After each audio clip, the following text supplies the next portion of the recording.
Do not condemn yourself thinking that salvation is an easy process, because it's not, and it was never meant to be. Yeah? Okay. Asithi. Asibeka songa tasit. The day you accepted Jesus Christ as your Lord and Savior, you were justified, and we call it grace. Many people, they confuse grace with sanctification.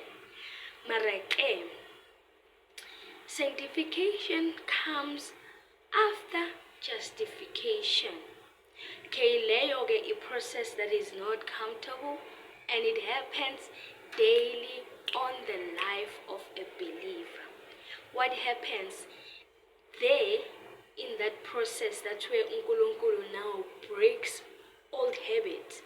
He exposes wounds and he teaches obedience.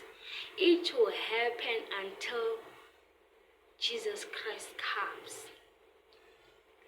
What I'm trying to say to you is that, Mzalwane, you are not failing. Ne? You are just being sanctified. Hold on to your faith.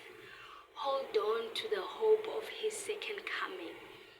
1 John 3 verse 2. Uti, when Jesus appears, we shall be like him, for we shall see him as he is.